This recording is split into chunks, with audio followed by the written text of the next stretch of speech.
Hey everyone, this is Vishal from Uncharted FX, and I apologize for not uploading a video in quite some time, but there's a lot of things that we need to talk about, a lot of crazy things since the last time I made a video.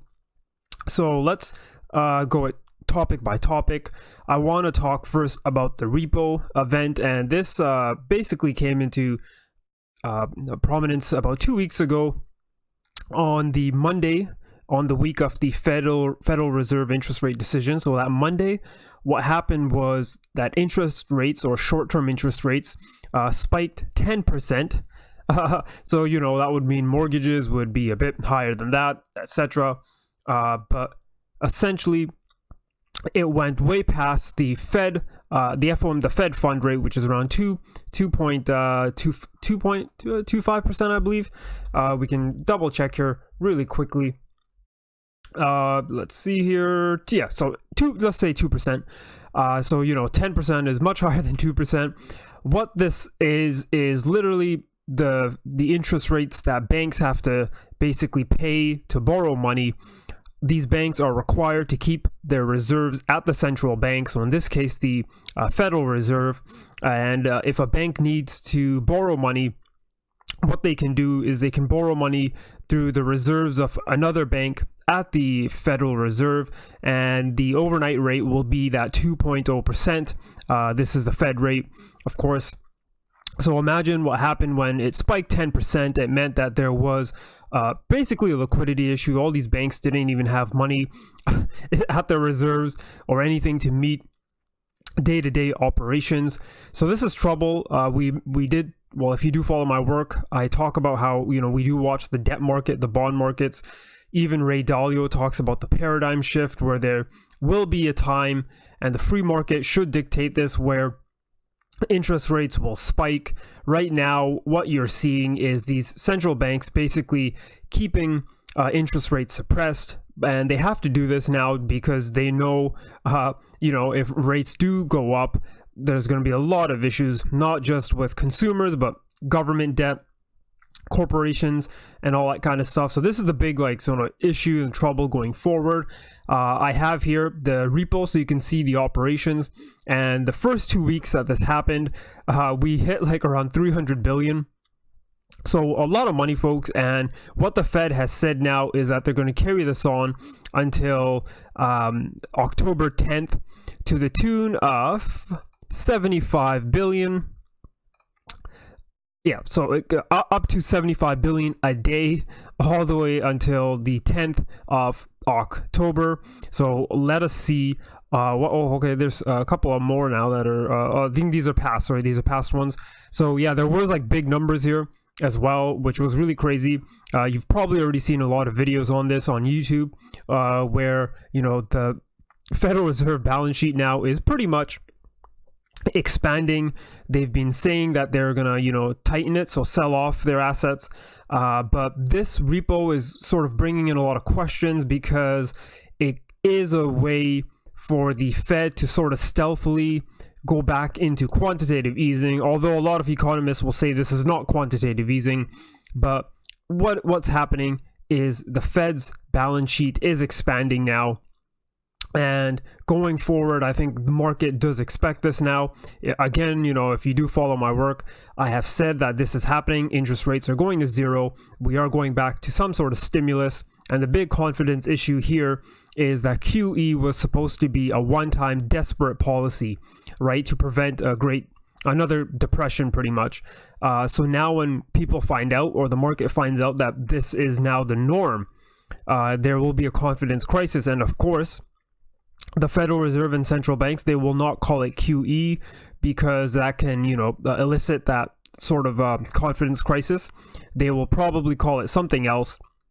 I believe one analyst is calling this POMO, so POMO, permanent open market operations. That's what he is calling it. So again, you know, all these terms will be used. Anything except QE because, you know, people know what QE is, and these central banks can say, no, this is not QE, this is totally different, but it is some sort of stimulus. So again, October 10th is when this is supposed to end.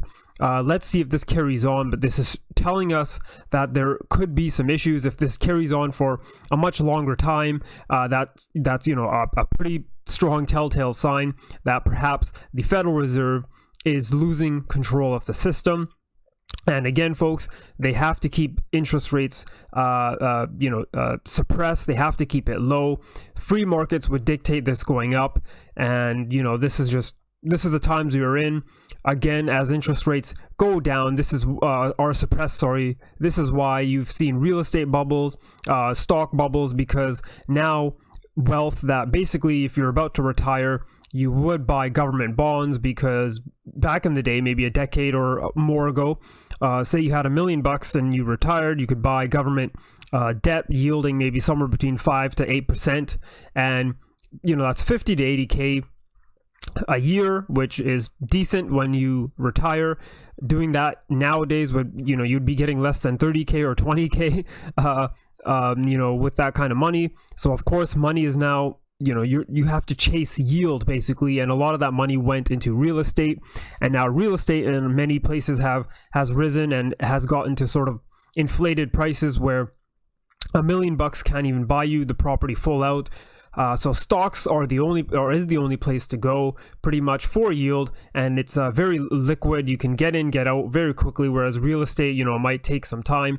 So this is the plan again, folks. This is why they're trying to drive money into the stock market.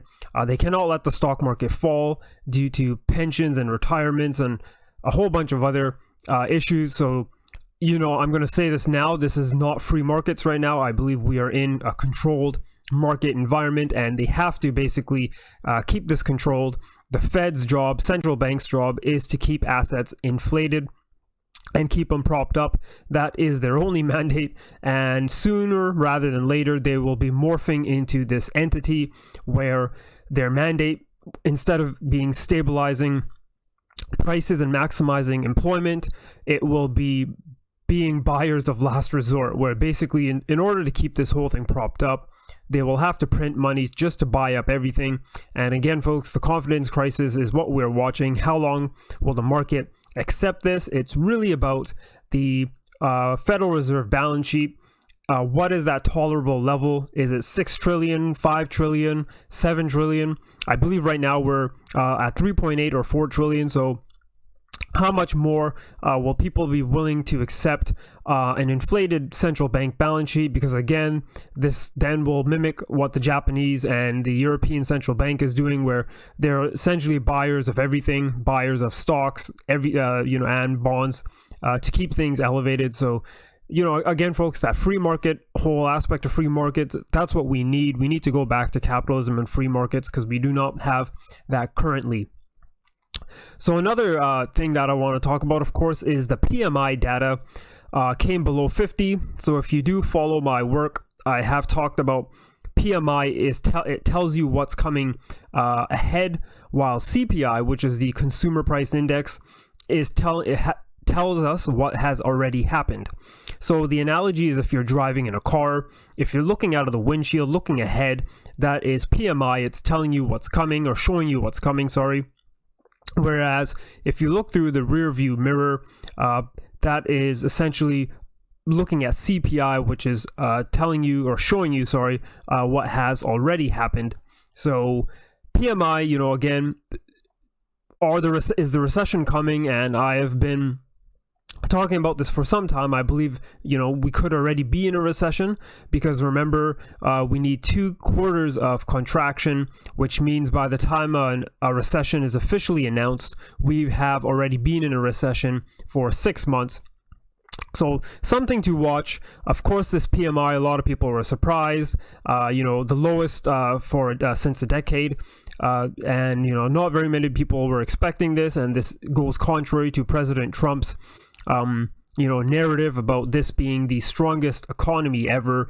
And of course, folks, if you follow my work, I have said this, and we'll get to this in a moment, I have said that basically President Trump is going to be running on keeping America great. So he needs a strong economy and elevated stock markets.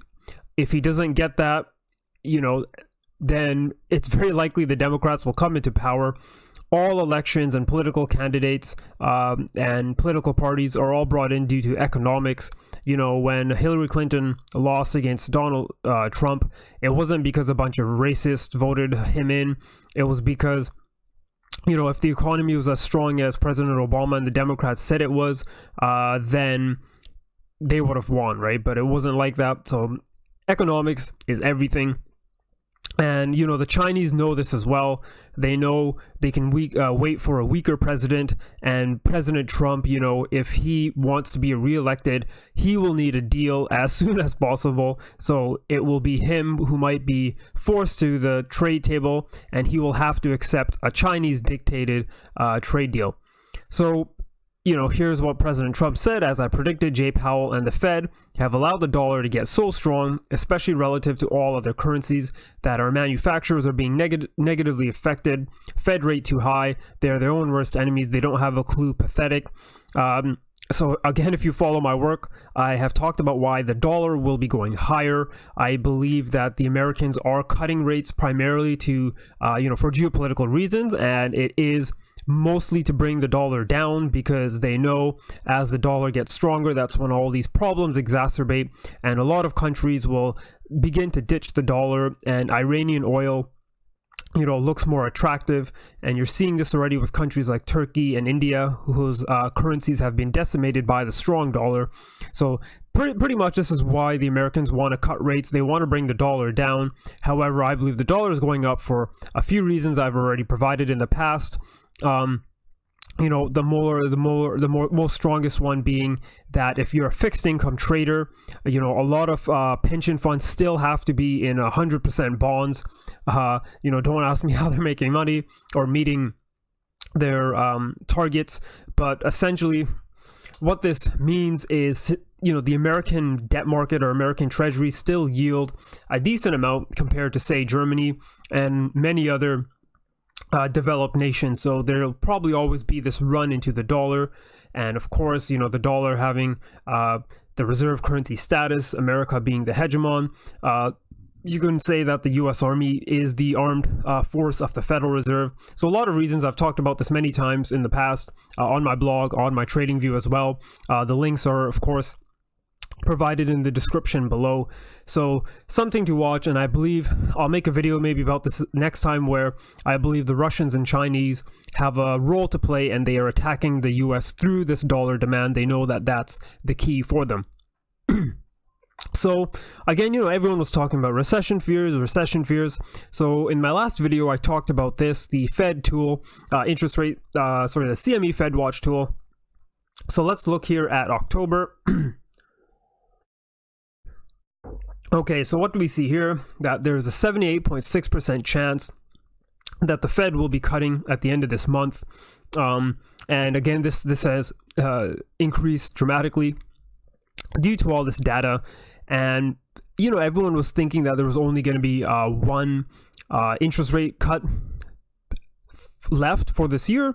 But if you click on December's Fed futures, there's a 90.6% chance that there will be a cut. And again, this is a cumulative, so this is including October. But basically what people are pricing in is that by the end of December, there will at least be one cut. Like there's a 90% chance that interest rates will be cut from now till December. And this is where it gets really interesting. There's 44.1% of market participants who believe that we will be cutting in October and also perhaps in December. So, this shouldn't really be surprising if you follow my work. I've been saying this is coming. We are likely going to zero and expect more Fed rate cuts. So let's quickly look at the stock markets here and a couple of equities, charts. So if you follow my work again on TradingView, this was a trade that we were talking about, nice little break and continuation. Of course, the initial break I posted on the idea was actually here, very choppy, but we didn't end up doing anything, so something like that, it's best just to wait for the next swing or lower high, and we got that. So all these equities basically followed the same path. They had that nice trade ideas, which I did cover. And now, again, the thing about equities, as I have said, is they need to keep equities propped up. I'm not saying the Fed is using their trading desk to buy stocks. I mean, they very well could be. We know they are doing buying bonds. So, hey, why not throw some more money at stocks or in stocks? But again, folks, this environment, there is no place to go for yield now except stocks. So this will, in my opinion, keep stocks buoyed. And a lot of these other banks and trading desks know, the Fed's predicament, that the Federal Reserve will, let's say, keep this party going because they know that they have to keep stocks and assets propped up. They cannot allow them to fall even 10% or even less. Some argue. Some even say, a 5% decrease would be quite bad. But this is because pension funds and retirements, they only make money while stocks are going up. So there is a big issue going forward for that kind of for retirement money. So we're seeing a bit of a pullback. Let's see how this develops. And I just want to end off here with gold. A lot of people saw this nice head and shoulders pattern here. We had that very strong break, but on the retest, you can see here we took out the swings. Some people might argue that the swing is actually here because technically on a head and shoulder pattern, the top of that right shoulder is the swing that you're playing with. But I mean, the risk to reward, in my opinion, I got stopped out of this trade. I took the short. But you can see here the thing about gold, which makes it very interesting, is I believe like in the short term, gold can perhaps move down, but the thing about this is we're in such a period of this environment. I don't want to say crisis, but I mean it could very well turn out to be. But this environment we're in, people are sort of front running the fact that the Fed will go back into some sort of stimulus. They will be cutting rates to zero. And of course, folks, gold is a confidence crisis hedge. That's what it's for. We can see the dollar and gold rise up together. When people start to question or lose confidence in the government, in the money system, in the central banks, that's when gold gets a bid. And that will keep gold, I believe, propped up. So in the long term, I'm a big gold guy, but what I do when I trade the markets I see, not what I want to see. So as a trader, I still think that price can move lower, but in the long term, depending on how badly things go, I can see gold remaining buoyed due to the geopolitical and the economic environment we are in. Still a very big flip zone here that we would want to break, and if we do break that above the 1560 level, I think it will be quite important for the gold community. You'll see a lot of the miners moving, a lot of these juniors will be able to raise money, and I think you'll see a big speculation and a big run or a big mania into mining stocks and juniors, just as we saw with the altcoins, with the crypto market. So why don't we take a look at Bitcoin too quickly? Yep, so you can see here there was the trade idea is technically still there. I posted this on my trading view. So there was a break here. You could have used this as your flip zone here. So there was a break here, but we got no follow through, and you could see here now we are still, maybe an ugly head and shoulders is going to form, but you have a bit of a double bottom here as well. So it will be interesting to see if Bitcoin can break above this 8445 zone here. So that's what we were watching, and this is a trade, not like a long-term investment advice. But very interesting to see how this chart will play and how the gold charts and the equities will carry on. With the dollar, I did talk about this as well on my trading view. We finally got what seems to be a head and shoulder pattern here, a bit of a reversal, and we are waiting for our multiple swings. So we will probably have at least a move down to this flip zone that I have marked here. just because that's, you know, a natural way markets tend to move. But again, folks, if you do follow my work, I do believe the dollar in the long term will be going higher. So, you know, all this Fed cuts and stuff, let that happen. Maybe price will be moved lower due to that. But in the end, people will realize that the dollar is probably still the best place to go, just because America is probably better than most of these other Western countries here. And all central banks around the world and Western banks are going to be cutting rates. Some are already, you know, close to zero or negative. So in that kind of environment, where do you want to go? And I think, you know, just people will realize, you know, that this basically is here to stay. We have to be in a stimulus economy and a zero interest rate economy pretty much forever. And this is a confidence crisis, as I said. Let's see what happens.